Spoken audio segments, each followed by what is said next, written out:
Students. We're very lucky today to have Charles Watson, the CEO of Tropical Smoothie Cafe. Charles has a wealth of knowledge about franchising, both in the restaurant and in the hotel sector.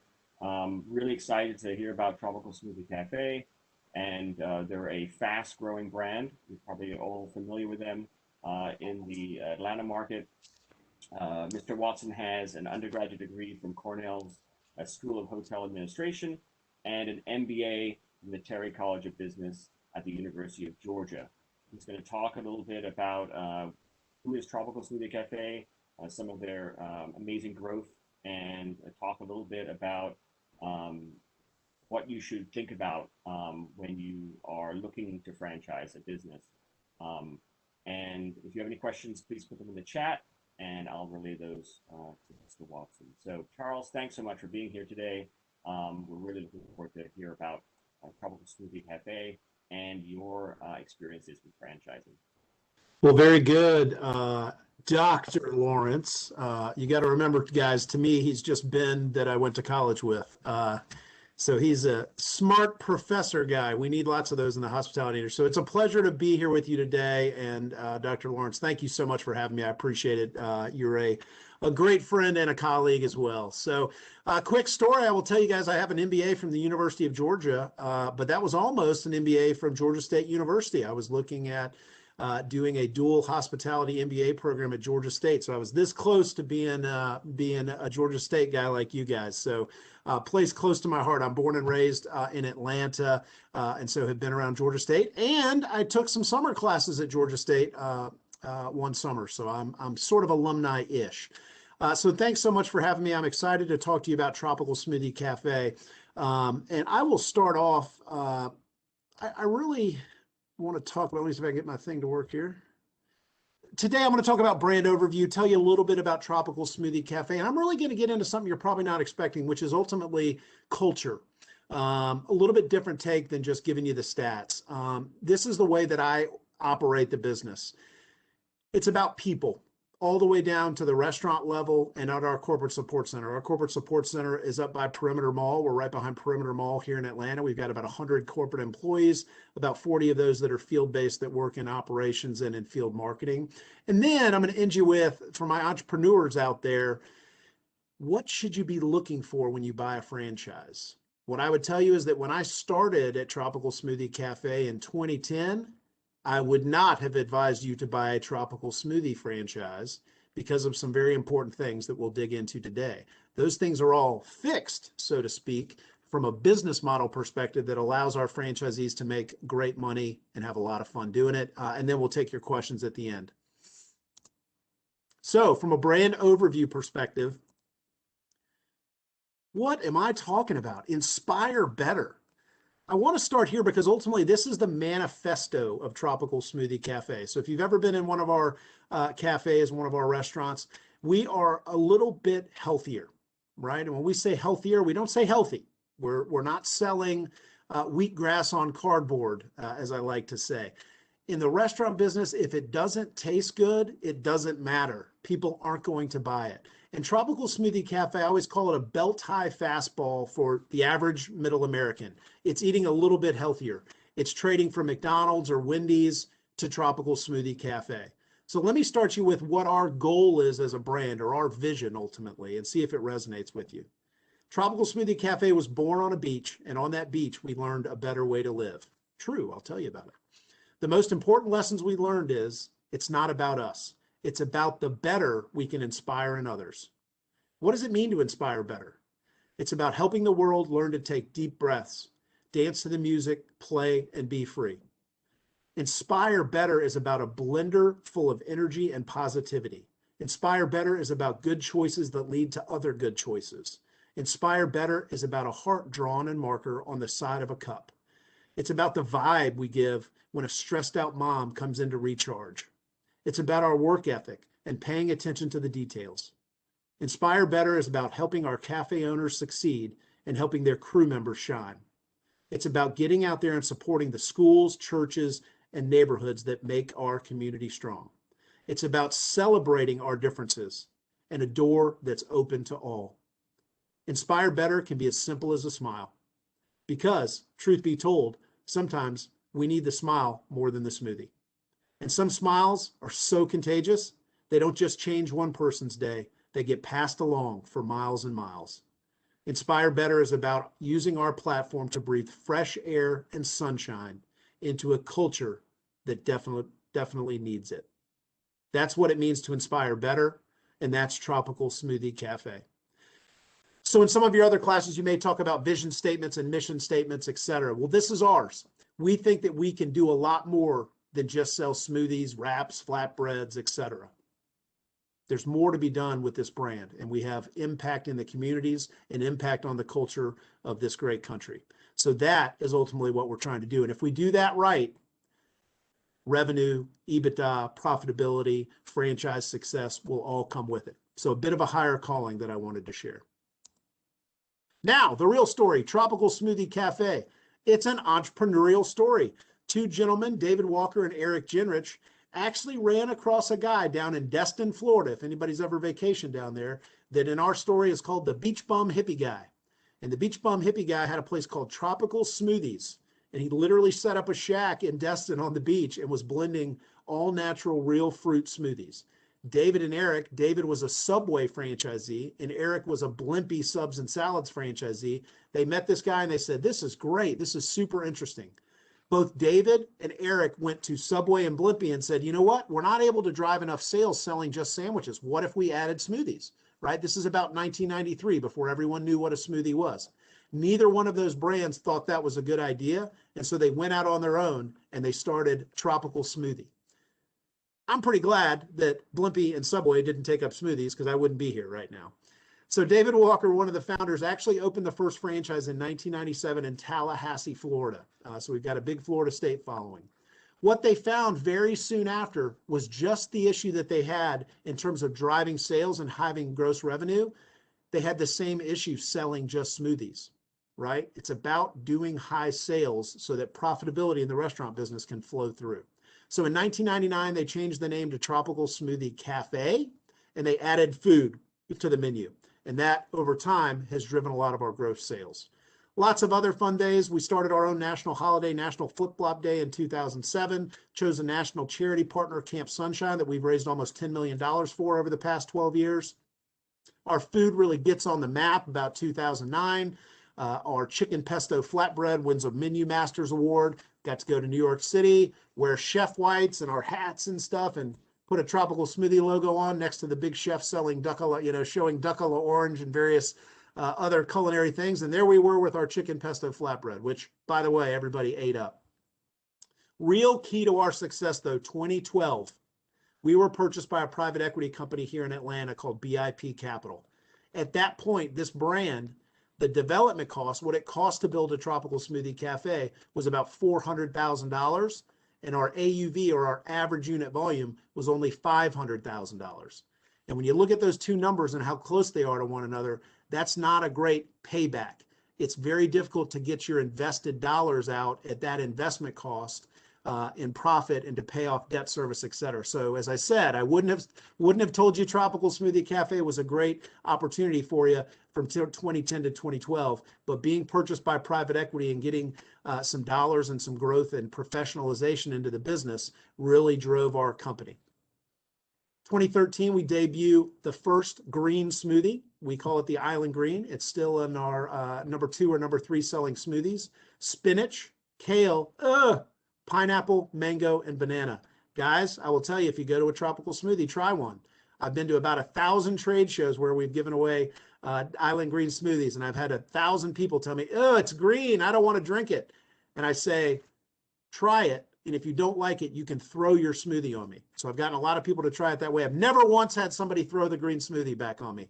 It's got to taste good, and it's got to be healthy. That's the key for Tropical Smoothie Cafe. So in 3 years, the average sales of the AUV reaches 600,000. So the business model is starting to make more sense, right? We also reach our 600th cafe. When I came on in 2010 as our vice president of franchise development, we had about 250 locations. So the flywheel is starting to turn in terms of selling franchises and opening restaurants. 2018, we really get on the map in terms of supporting our charity partner, raising over $1 million for Camp Sunshine, and we open our 700th cafe. 2019, we open our 800th cafe. In 2020, we open our 900th cafe. So you can see the flywheel really starting to turn as we're opening up over 100 locations a year. And as you do that, guys, I got to be the CEO during a time when the company was sold. BIP Capital here in Atlanta sold us to another private equity group called Levine Leichman Capital Partners. They're based in Los Angeles, and they bought us for, let's just say, a lot of money. So now I'm working under LLCP, and it's been a good relationship thus far. What I'll tell you about Tropical Smoothie Cafe is right now, Dr. Lawrence reminded me of the top 200 franchises. We're currently ranked 139th. We have 941 open cafes as of today. Thus far, through today, we've sold 96 franchises. So if that's about 100 and a quarter, we may sell well over 300 franchises this year. So what I would tell you is that is a hot franchise. That is a lot of franchise sales. We've opened 25 cafes so far this year. So things are going well. Our goal for openings this year is to open 130 restaurants and to sell, as I said, somewhere between 250 and 300 franchises. So we are moving pretty quickly. Comping, as we say, what are our sales at the cafe levels on average? I would tell you that year to date, we are plus 36 in comp sales, which is absolutely extraordinary. There is a COVID effect in there when our business dropped this time of year off of a cliff, but we have posted some really big numbers. In February, we were plus 54 in comp sales. So that means that the average cafe is selling almost 50% more than they did the same time last year. So those are pretty big stats. Executive team. Myself, you see here, my team, I have a general counsel who heads up HR and all of our legal, a chief financial officer, Paul Marsden. Cheryl Fletcher is our chief development officer, my old job. She's way better at it than I am. Richard Key, our senior VP of operations, and we have Michael Lappet, our chief information and digital officer. So this is the team of folks that I work with on a daily basis. As you can see here, a lot of franchise experience on the corporate side. So a lot of experience and a great team that I get to work with to drive results at Tropical Smoothie Cafe. So let's get into some numbers. How good is Tropical Smoothie Cafe? Well, when you look at same store sales, right? So that's that comping sales that I talked about. How much better are you year over year is what a comp sale means. Well, we've grown our comp sales over 50% since 2014. That is a huge piece of why we're selling so many franchises now, because the business model has ultimately changed. The development costs that we talk about are still about $400,000, but our average unit volume, or the sales that the average franchisee does, are well over 800,000. So that is what we call a 2-to-1 investment ratio, meaning you're going to invest, call it $400,000, and on average, you'll have sales over $800,000. What that means in our business is that the dollars that we sell flow through to the bottom line. We have a goal for our franchisees to be at about 18% profitability. Why that matters in the big scheme of things is that it allows for a much faster payback period, right? Especially if you've taken on a loan, et cetera. Those dollars coming in need to be paid out for debt service and for loans. And when you have more dollars, you can put more in your pocket, pay off your debt service, and ultimately for many of our franchisees, buy and open another Tropical Smoothie Cafe. So here's the AUV that I was talking about. Remember, 2014, still only 578,000 for average sales, but today into that 2-to-1 investment ratio at over 841,000. Our goal for Tropical Smoothie in the next 5 years, and quite honestly, that's a sandbag because we're already pretty close, is $1 million AUV for all of our franchises. Now remember, that's a big number. The average Tropical Smoothie Cafe is an inline retail location that's about 1,500 square feet. So the rent is relatively small and some of the fixed costs are smaller because we're not a big restaurant like a Panera Bread or a Cheesecake Factory, right? So our costs are a little bit lower. So this little model can be very profitable for our franchisees when we do high levels of sales. The number one franchise in our system is up outside of Baltimore, Maryland, and they did $3.25 million last year out of 1,500 square feet selling smoothies and wraps at an average check of about $10.50. So That's a lot of business. I need more of those. So Charles, And Charles, yeah, what is driving that AUV growth? Is it your average check is going up, or you're just selling a hell of a lot more to more people? What's driving well, that? what I would tell you is a lot of it is organic. There's certainly a COVID effect, right? And we can talk about the shift, and many of the students on the phone probably get it. Uber Eats, DoorDash, Grubhub, those third-party delivery services, you tend to have a higher average check. So in 2020, our average check did pull up. But I would tell you, Dr. Lawrence, it has much more to do, I think, with getting across a brand awareness threshold, right? And going into markets where we're able to saturate markets. 900 is a lot, but it's not a lot compared to McDonald's or to Starbucks or to the other people that we compete with. So much of it is organic. Much of it is the advent of technologies that we're putting into the business. And ultimately, great franchisees as well, strong operators that are out working their local market. This business, guys, I would tell you, is I call it a street corner business. For the average franchisee, they need to own and have a lot of awareness in the 3 to 5 mile radius around their cafe, because that's where 95% of their business is coming from. So it's a very local business. So we're excited to keep the flywheel going. So to that point, Dr. Lawrence, it's also about being able to be seen and brand awareness. And a lot of that is just having units, right? You see a Starbucks every, 10 feet, it feels like. Same with Dunkin' Donuts in parts of the country. And some of our other competitors, Chipotle. It's about having a lot of units open that really helps brand awareness. So when we talk about that, we talk about that in terms of pipeline, in terms of when we sell a franchise, it then has to find a lease, it then has to build out, and it then has to open. So in some stage, we have over 600, I think the number right now in 2021 is about 675. So with 940 locations open and 675 in our pipeline, we're looking pretty good to be at 1,500 locations by likely 2024, 2025. So those are pretty big pipeline numbers. Our goal in building our pipeline is to get to 1,000 in our pipeline by 2025. So again, 100 open units for a franchise is a really big deal. 500 is a really big deal, and 1,000 is a really big deal. We're coming right up on 1,000. We'll celebrate our 1,000th opening probably about September of this year. So we're going to have a big celebration around that. So a lot going on and a lot of tropical smoothies coming out of the ground. Now let's get to culture and strategy. This is ultimately what I spend a majority of my time working on. And I have a very simple thought. The heart of a business is its culture. Right? It's who we are as people working at Tropical Smoothie Cafe. And that funnels down to our franchise partners as well as our crew members. I always think of the franchisee that's on the ground selling wraps and smoothies and being a member of their local community. They are the heart of our business. They are on the front lines working with you as customers and guests. My job is to set the culture and let it run. But my job and my team's job that you saw earlier is to determine the strategy and how we work as a business, the things that we do that accelerate the business. So we'll talk about strategy a little bit later, but that's the framework I use, the head and the heart. Again, back to the vision that you talked about. I hit on this twice because it's incredibly important. The vision is to inspire better. And we talked about that, and I read our manifesto. But how do you achieve that vision? Ultimately, it's that mission. What are we doing every day to chop wood to get there? We believe for us to inspire better as best we can and have the biggest impact we can, there's one thing we got to do. We got to become the most beloved restaurant brand.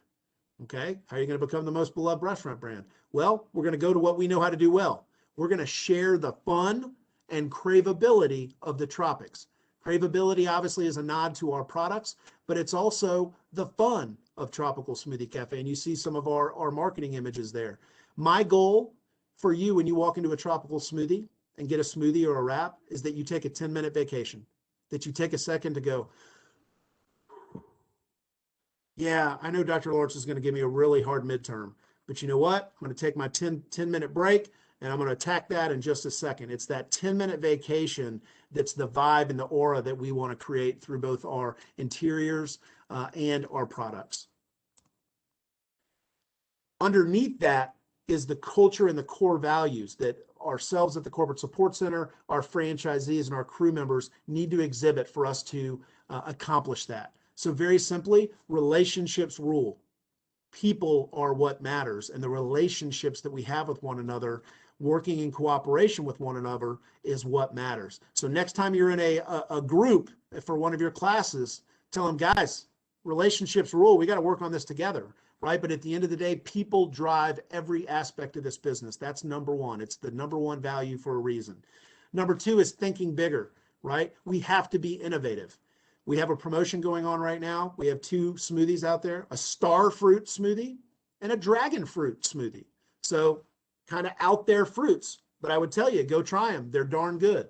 So we have to be innovative, not just in our food and beverage, but in technology and marketing and in other areas of the business. So I have to give my people the opportunity to think bigger and to do bigger things and to get outside of the box. I tell you what, that lady is free climbing a mountain upside down. That is not something I would ever do, but it does really is a good picture of being all in. She's all in. She better not, she better have a good handhold, right? Or she's in trouble. And when we talk about being all in, guys, if there was one thing I would tell you in school or in life, there is no substitute for hard work. It is what it is. You have to put the time in to achieve the dreams that you want. You got to be all in. And a lot of that, underneath that, is about being gritty. It's about doing what needs to be done when it needs to be done with a smile on your face. We believe at Tropical Smoothie Cafe that our grit will differentiate us. And last but not least, we sell smoothies. We're selling star fruit and dragon fruit smoothies. It's supposed to be fun. Making money for our franchisees is fun. Being a member of your community is fun. Many of our franchisees are looking not just to make money, but they're looking for a lifestyle. Now, I'll tell you, and it's the thing I tell our franchisees, if you're looking for a low-key lifestyle, the restaurant business is not the place to go. You're not going to be wearing flip-flops working in a Tropical Smoothie Cafe, but you can have a lot of fun being a member of your community and serving. I, in my heart, believe that hospitality, whether it's hotels, restaurants, or any other form of service, is an incredibly high calling. The ability to serve your fellow man, especially at a profit, is an absolute opportunity that you can get a lot of joy out of. But fun has to define us, or we're not going to be able to work that hard that long. And finally, underneath it all is trust. If I'm in the people business, I better make sure that I have great connections with my franchisees, with my support center staff, etc. And trust for us breaks down to this. And this, by the way, is on a big wall outside of my office. It's my number one thing. Being transparent, telling it how it is, putting your thoughts and your ideas out there. Number two, being responsible. This is a business. People are paying their mortgages, right? This isn't two-hand touch football. This is big boy and big girl business. So we got to be responsible and take care of our business. Number three is being unique. You do you. Bring the best of yourself to work, to your cafe. It's okay to be unique and be yourself. We want to provide the opportunity in our organization for people to be themselves. And the S here, service-oriented, there wasn't an H in trust that I could have named it hospitality, so I had to go with service-oriented. But we're in the hospitality business. We have to love serving others. And the last one, you've heard me say grit. Tenacious is the same thing. It's about getting after it and having a vision and a mission and attacking it with tenacious work effort. So that's trust. As it all comes together, this is what I call the tropical triangle. This is what our people and our business is all about. We start with trust. We add on to that our core values, and then we have our mission and our vision. So just giving you some insight into the corporate side of things, how do we make great things happen? How do we sell more franchises and come up with great products? Well, it starts here. It starts with culture. Now, let's move to the head part, right? We got the culture, we got the heart, we got all that. We still got to go out and execute a strategy. So this is sort of strategy on a page, or what we call our strategic pillars. The number one thing is brand. Anyone that, whether you're Hilton Hotels or your Days Inn or your Tropical Smoothie or McDonald's, the brand itself is so, so important. You have to protect it. So for us, our brand, we need to increase our brand awareness, grow the lifetime value of our guests, and own what makes us different. If we do those things and we support our brand and we drive our brand and we make you as a guest or a consumer have a feeling about what we stand for, that will be delivering our brand promise. That will come across to us in higher sales. So that's that $1 million AUV goal we talked about. Guest experience. Number 2, we're in the hospitality business. If we're not making guests happy, we won't have any guests anymore and we won't have a business, right? So that term there, 80% OSAT, that is operational satisfaction. So that is a metric. Now, I know none of you get below 80s, but I will tell you that 80 as an OSAT score is very, very good. A brand you're very familiar with, Chick-fil-A, they're about 86 to 88 usually on an OSAT scale, and they do a darn good job. They're the best in the industry. So we have to have differentiated service, our teams to engage, and then we've got to evolve the box or evolve the restaurant so that it meets the needs of today's demanding consumers. Number 3 is market power. We talked about this. We talked about 1,500 cafes. At the end of the day, we need to grow and get bigger to grow our brand awareness, but we need to do so smartly. We need to pick the markets that we go into, Atlanta, Charlotte, Dallas, Tallahassee, etc. We need to go in there with the right franchisees, take down the right real estate, and make sure that we build wonderful cafes, right? So we're in the process of continuing to expand, and we need to make sure that our emerging markets where people don't know Tropical Smoothie Cafe, that we go in fast and furious with a lot of locations so that we can gain our market share in those markets. Franchisee profit. This is always the favorite one of the franchisees, right? How can I put more money in your pocket? Well, our goal is 18% profitability for the average for every one of our franchisees. Right now, we're at about 14%. And guys, this is a hard one to move. You got to put a lot of work and effort into it. But again, do the math. $1 million AUV at 18% profitability. I'm not even very smart and I can do that. That's $180,000 of free cash flow. That's a nice entrepreneurial business. So we got to reduce operating costs for our franchisees. We got to focus on technology as well as I talked about, Uber Eats, Grubhub, the Tropical Smoothie app, our website. Off-premise sales are becoming more and more important for restaurants. There truly is really a lot of change going on in restaurants. Hotels went through it 15, 20 years ago. Restaurants are always late to the party, so we're going through it right now. And last but not least, digital drive. Again, it's playing off that off-premise sales. I believe that this brand is perfectly set up for off-premise and digital transactions, right? You get off the Peloton, you get out of the GSU gym, you get on your app, Tropical Smoothie, I want a Paradise Point, put your address in, the delivery person's waiting at your dorm room or waiting at your apartment, right? That is convenience. That is the easy button, and that's what we have to lean into. It's gotta be easy. Frictionless engagement. Your generation, you're the ones who are driving this at the end of the day, is that guys like myself have to figure out how to please you and how to make it super, super easy. But on the back end, I got to make sure I'm making money, right? I've got to maximize revenue in these channels. So that's what all the headspace is going into at Tropical Smoothie Cafe right now. Now, you ready? Here's my tips for buying. You know how many friends call me and say, I'm looking at this franchise. What should I be looking at? Well, I'm going to give you the tips.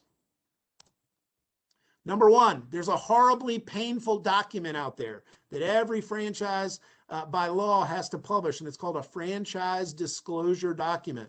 They're usually about this thick.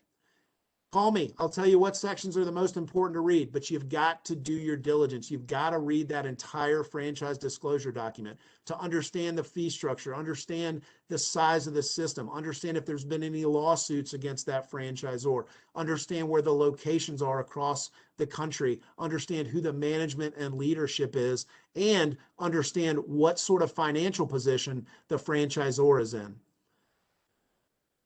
Cost and investment range. Can you afford to do this franchise? That's another big one. That's an item 7 of the FDD. Guys, talking to other franchisees. Do you like this business? Is it what you thought it would be? Understanding, are they having success? A real quick, easy way to look at that is, what is the closure rate of this particular franchise? And then a discovery day. And by discovery day, we mean people from a franchise coming to meet with you, meeting at one of the units of the franchise, or coming to the corporate office of the franchisor. Incredibly important. You got to get a real feel and a real understanding for the brand that you're joining. Why? Because you got to make sure that your personal culture works really well and aligns with that of your franchisor. Interesting stat here that Dr. Lawrence knows. Every year in the United States, the International Franchise Association and various other bean counters, there's always about 35 to 3,600 different franchises in the United States. That's a big menu to choose from of business opportunities. And every year there's between 300 and 500 new entrants into franchising that file an FDD and start franchising. But every year there's only 3,500 different franchisors. So what does that tell you? It tells you there's a lot of churn in and out of franchising, right? So Dr. Lawrence and I can come up with a hot dog franchise, sell 3 franchises, the business goes under and we're no longer franchising. That happens a lot in this industry. It's by no means the Wild West, but there's a lot of entrepreneurial spirit and a lot of people want to create brands, especially in the hospitality and restaurant space, and they don't all work out. So you got to do your diligence. Now, you bought a franchise. What are the keys for you to make sure that you have success? Guys, never be undercapitalized. Always have more money than you think you will need to open and operate a business. I always tell people, do you have 6 months of cash to like put gas in the car and groceries in the refrigerator while you're opening your business? Because the business may not cash flow, depending on the type of franchise it is, for 3, 6, 9, 12 months. You have to have your own personal working capital to continue your life while you're building your business. Most importantly, you've done your diligence. Follow the system. Nobody walks in and opens a McDonald's and says, well, they sell so much stuff now. I run out of examples of what, but I want to sell, filet mignon steak. You don't go into McDonald's and sell filet mignon steak. You don't do it at Tropical Smoothie Cafe. Franchises are built around systems and processes. We, in general, have already made all the mistakes that your great ideas may come up with, and we can share that with you. But following the procedures and the systems at a franchise are what will make you successful. Recruiting the best, treat your team really well, teach your employees. Most of our employees are between 17 and 22 years old, and our best franchisees are more than bosses, they're mentors. And they guide and help people learn wonderful things about themselves and about business that will guide them going forward.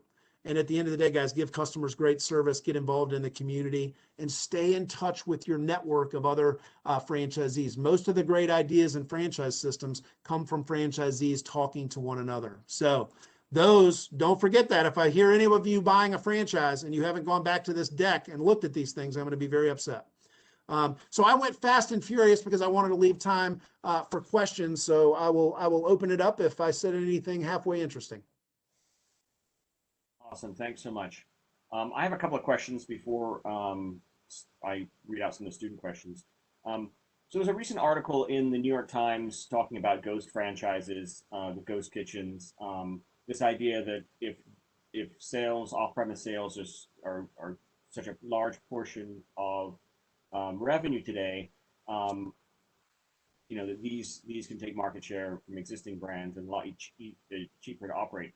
Have you thought at all about, how your brand is going to compete in this space, or thought about opening up, for example, on the GSU campus, maybe a delivery-only type smoothie facility where you could get those smoothies to the customer at a quicker pace? Sure.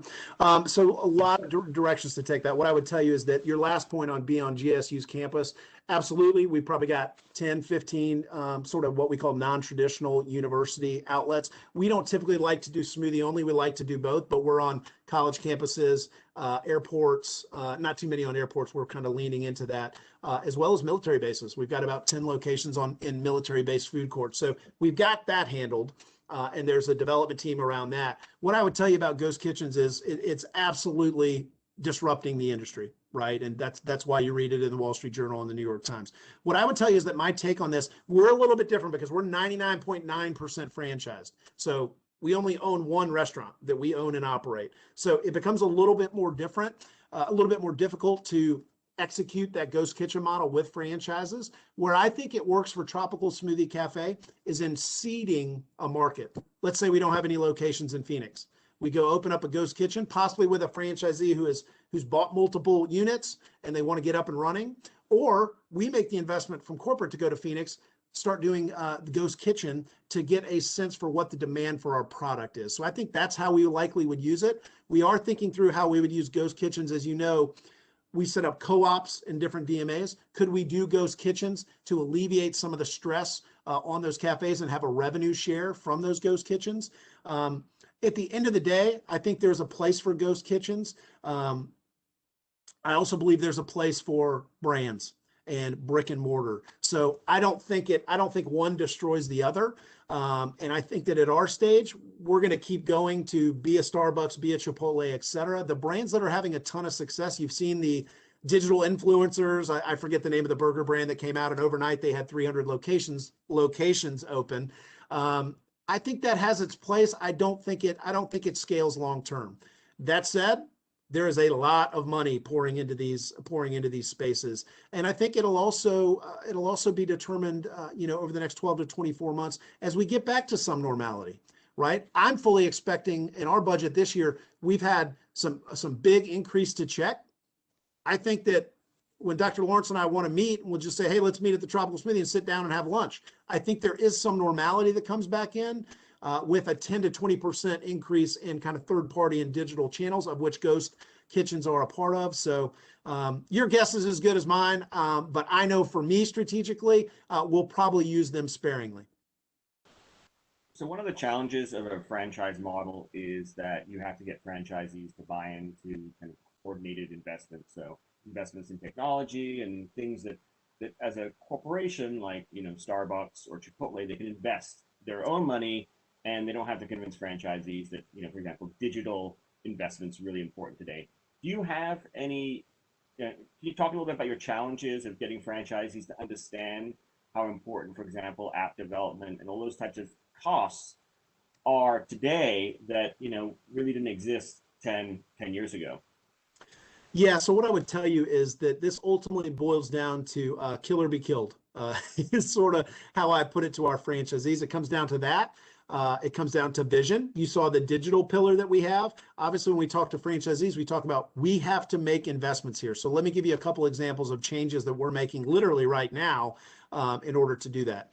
Third-party deliveries, DoorDash, Uber Eats, et cetera. To get that up and running for our franchise system, we charge royalties on net. Right? So any fees from those channels, we wouldn't charge them royalties on. Well, June 1st, we're moving to gross, which obviously is going to increase our royalty base. And we're going to have more money in, but it gives us more money to invest in that channel, right? Another one that's going on, we're rolling out a new POS system. That's cost, right? Guys, remember, franchisees, any additional cost you put on them, they're naturally going to bristle and not want to take that cost on. So it's really about in a franchise system, it's about the sales job to the franchisees for why the investment is needed and then what the ROI will be going forward. So we've got net versus gross going on, which should drive some additional revenue. We're asking them to pay for a new POS system.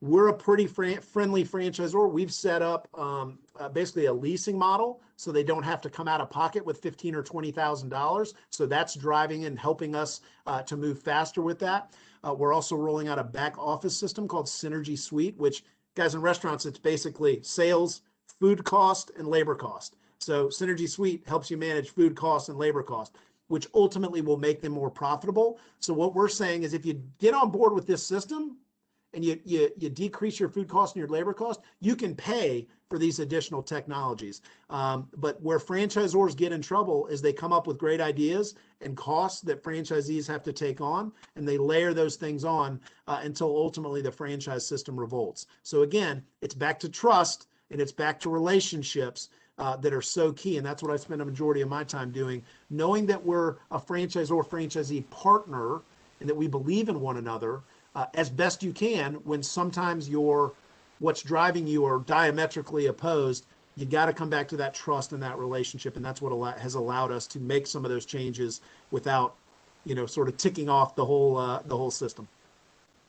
What is the number of units, the average number of units that your franchisees will operate? We're still relatively small in that regard. We haven't gone through what's called the consolidation phase. So the average franchisee owns about 2 Tropical Smoothie Cafe locations. So of 941 locations, we have about 425 franchisees. That's actually quite a lot of franchisees. And for me as a franchisor, that's a lot of people to support, right? We've probably got 150 single unit franchisees, right? So that's a lot of people to support. It's a lot of training materials. It's a lot of brain damage. What happens as a brand tends to scale is that consolidation happens, and the good operators will go around and buy up maybe the mom and pops or the single unit franchisees until they get 10 or 20 or 30. The largest franchisee in our system owns 75 locations, and they have agreements to get up to 150, and they are by far the largest. Behind that, we've got about 5 people that are 10 plus locations, and after that, it's kind of that average of 2. I mean, with your average unit volume going up, I mean, I can see, if you own 2 or 3, that's a good investment and a decent return. So that's obviously helping in that regard. We have a couple of questions from students. So brings us a question about marketing your products and how do you compare yourself to competitors in the marketplace? Where's your how do you position yourself in terms of the value play, and how do you see yourself compared to those competitors in the marketplace?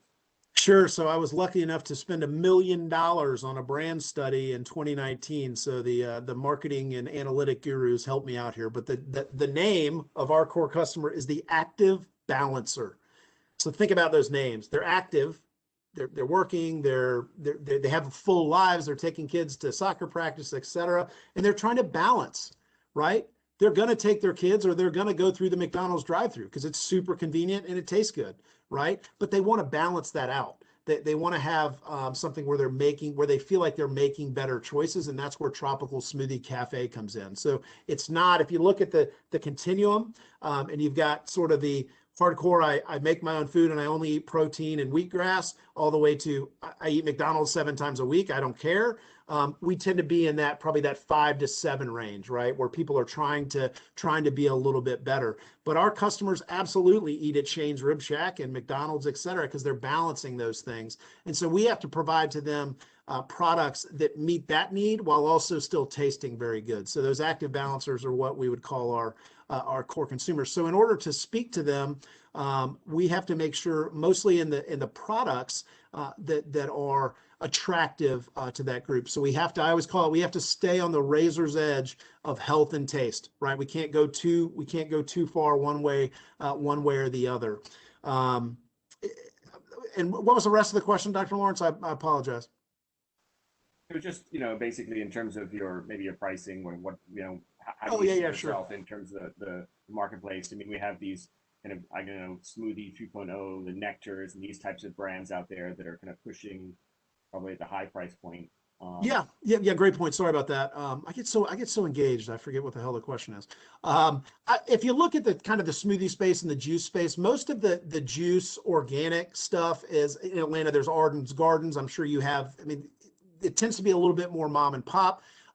Clean Juice is a brand that's gaining a little bit of steam. I think they've got about 50 units, et cetera. It does tend to be the higher price point cold pressed juices or the use of organics, et cetera. No one has broken out and scaled that as of yet. And when we look at the market and I look at my $1 million brand study, that's not where a majority of the dollars are.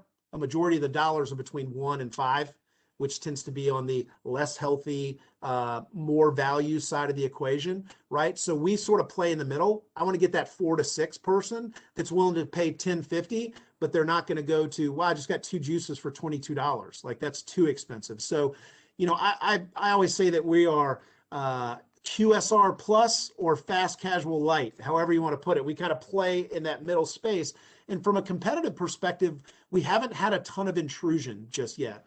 Again, belt high fastball, middle America, making a little bit better choice. Smoothie King, one of our competitors, has really taken the approach to, I want the athlete, I want the fueling, I want that type of player.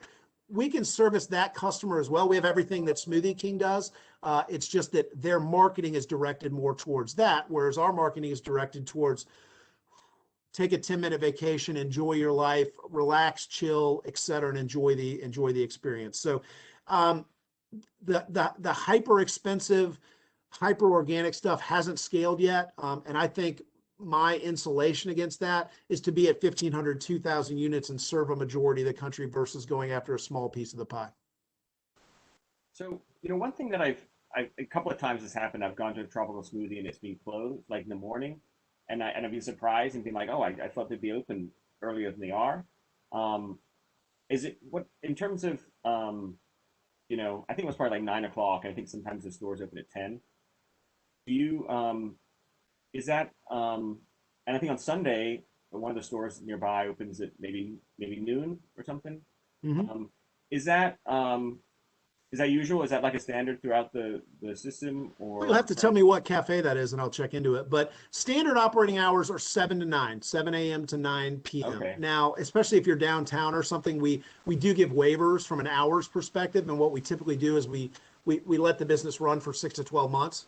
And when the franchisee says, I did $7 in sales from 7 a.m. until 10, and we may occasionally give a waiver that says, okay, in this location you can change those hours. We try to be also, when we talk about unique as part of that trust, you have different people with different religious affiliations. We try to work with our franchisees on that. So 12 is a little late for me on a Sunday, quite honestly. So there may be a story behind that. But Sundays are typically, 9 to 7, 9 to 6, something like that. So there's a little variation out there, but it's typically driven by what the flow of business is in that particular area. so in relation to that, Alicia has a question about kind of managing kind of customer service and managing that in your stores. How do you monitor your customer service experience in the stores, and communicate that among the systems? How do you do that? Sure. So we use a company called SMG, Service Management Group. And so what they do for us, and we're leaning a lot into digital to get better digital feedback. We just turned that on probably about 9 months ago. Everything from the bottom of your receipt, please give us your feedback for a $1.99 smoothie, to on the app and on our web channels to give feedback. So there's different levels. There's the feedback level, and when I showed you that 80% OSAT goal, that's where that data is accumulated, and then put together to give us our average scores, and we manage to that. A lot of times we have bonus metrics internally around that. So that's what we call VOG, voice of guest. What are they telling us about our experience, et cetera? We also have a group that handles ultimately customer complaints. We have a person that heads up that group in Atlanta, and then we have an outsourced vendor. So if you had a bad experience, we'd send out a $5 or $10 or $15 or $20 we're sorry kind of gift card. Those are in bright orange so that our franchisees know when the card comes in that's bright orange, we need to dazzle them because they've had a bad experience previously. So it's incredibly important, and it's difficult to manage, especially in an all franchise environment. So we have to do that. We have to do that through the use of third parties and a lot of technology to get that feedback in. And I'll tell you what, it's incredibly important, and it does drive decisions that we make. If you're not making the guest happy, nothing else really matters. Great. Um, Question Rachel's asked, what's the most difficult part of your job? We talked a lot about like fun stuff and engaging, and so what is it that you just is hard about your job? People. I told you it's the most important thing. It's also the hardest thing. When you have a group, I would say we've done a good job. We have a lot of what we'd call A players or type A's, right? That are go-getters. They want to chop wood. They want to be gritty. They want to be all in, etc. And at the end of the day, my job is career counselor and manager for about 100 people, right? Not to mention, 450 franchisees. So most of it's trying to get people to cooperate and be cross-functional and work together. I take the stance of really getting to know people and understanding what their goals and issues are as best I can in a large organization. And it's trying to put, as we call it in the restaurants, aces in their places. You got somebody great at register or somebody great at smoothie making, et cetera. We put aces in their places. My job is to do that for our support center, and to, as best I can, make sure as everybody is happy and fulfilled and has a career path. What I would tell you, I've got a VP of Culinary and Innovation that is leaving Tropical Smoothie, and she's going to be the CMO of Crystal, which is based here in Atlanta. She came in and told me that. Her hands were shaking. I said, give me a high five. You just worked here and you're fulfilling a dream to go be a CMO at an iconic burger brand. Good for you. Our chef of 7 years, leaving next month to go to Chick-fil-A to take on a new role. So in this day and age, companies have to be a springboard to other opportunities, because I'm 100 units, or 100 employees. You might think that's big.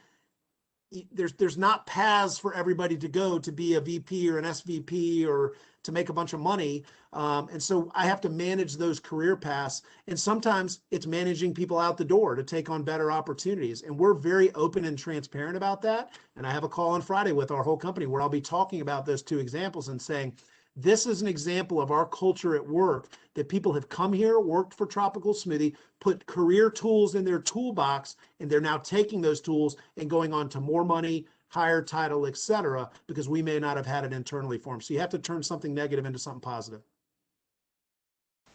Great. In terms of viewing the kind of organizations of the future in the restaurant business, a lot of the brands are getting into this portfolio model, where basically you'd have a portfolio of brands because it's a lot easier to kind of leverage technology over that portfolio. So a company like Tropical Smoothie, which is owned by a private equity firm that may own others, but in terms of seeing the future of restaurant brands, do you see restaurant brands looking like a hotel brands where you have these large players with all these different brands, and can a single brand compete in the future without that kind of portfolio of other brands to help them? Yep. I tell you what, if it was up to the CEO of Inspire Brands, Paul Brown, it would absolutely look like hotels.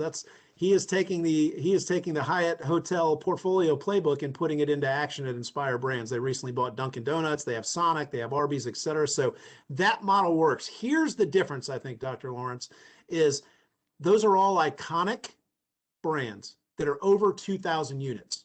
He's playing in a big space, right? He has no issue with, do people know who Arby's is? Do people know who Sonic is, right? So he can do that. It's very similar to the Marriott and the Hyatt and Intercontinental, et cetera. I do believe that single brands can win. I've got a private equity firm that would throw money at me to go acquire other brands and create that model. I don't want to do it because this brand has the secret sauce. The flywheel is spinning. Don't mess with it. Let it keep spinning. Because another great allegory here, I think, would be Wingstop. Wingstop was owned by Rourke Capital. They were allowed to stay on their own. Charlie Morrison, their CEO, who you'll see online. I just had a wing eating contest with him last week. I lost, and my tummy hurt. He stayed on their own under Rourke, took them public, and they've had great success. So I do believe the single brand absolutely can win. To your point, at 1,500, 2,000, 2,500 units, that's when those economies of scale around technology, around marketing, et cetera, can come into play. But I tell you what, even the great portfolio aggregators, there's still a president of each one of those brands. There's still a CMO of each one of those brands because it's really the back office system. It's the accounting, the finance, and some of the IT that gets lumped together. You still need brand thinkers on each one of those brands. So last week we had Russ Summerall from Church's Texas Chicken, and he was talking about international expansion. And so in terms of international growth for your brand, do you see that in the near term, or is it something that you're looking for after you've kind of built out the U.S. domestic market? The reality is it's after we built out the domestic market. So this is one of those decisions that's on me. If I went to my private equity sponsor and said, we have got to go international, we've got to go now, that's where I think the opportunity is. Because guys, when you're owned by private equity, especially in this day and age, it's a 4 to 7 year hold. They're going to own you for 4 to 7 years. And at the end of that run, they're going to want to make a lot of money. And so therefore you've got to drive revenue, drive EBITDA, et cetera. And the job of a CEO is to maximize what that EBITDA number is going to be at year 4, year 5, year 6, et cetera. That's just the real world. That's how it is. And they put incentives in place, financial incentives for myself and my team in order to do that. My goal, first and foremost, is to never stop focusing on the franchisee and on the guest, because if I take my eye off that, none of that other stuff happens. But third in line is, how do I increase the equity value of this business? So I would tell you, this is a wonderful question, Dr. Lawrence, because we are, believe it or not, it's April, and I still haven't gotten an approved budget from my new equity sponsor. They're like, just keep going, and we'll get you approval. There's 3 asks that I made this year. 3 suggestions, asks for additional revenue to invest back into the business. Because every private equity firm will say, we're going to invest a ton of money in you and grow you and blah, blah, blah. Well, when the rubber hits the road and they own you, it's still scarce resources that have to be allocated. And so my 3 were digital investment, right? That's where the restaurant business is going.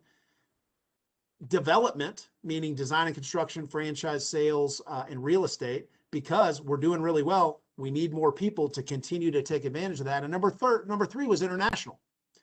And I put three for a reason, because you're not going to get all three. I needed to test to see what they were, because at the end of the day, going international takes a long time and it takes a lot of money. So in the hold period, would I be able to launch international? I had somebody lined up to go run it. Would I be able to launch it and get equity value creation in the next 4 years? I don't think I can. Versus we've got 1,500 locations in the United States. We can open another 1,500. And by the way, someone else out there who would buy us, we've got a blue sky international. Do I think the brand works incredibly well internationally? Yes, I do. I've got the data, etc. But with limited resources, you got to pick your battles on what you're going to go after. And I've chosen digital and development over international right now. Great. Well, we have time just for one last closing question. A lot of the students obviously are interested in getting jobs in franchise-based companies. Do you have any opportunities at Tropical Smoothie? And you have a limited number of employees, obviously. For internships, is there any? Do you tend to hire any graduates, recent graduates from college, or do you? I'm absolutely open to it. So, but what I need is people with grit and determination. So what I will tell you is that my email is cwatson@tropicalsmoothie.com, and I'll leave it at that, Dr. Lawrence.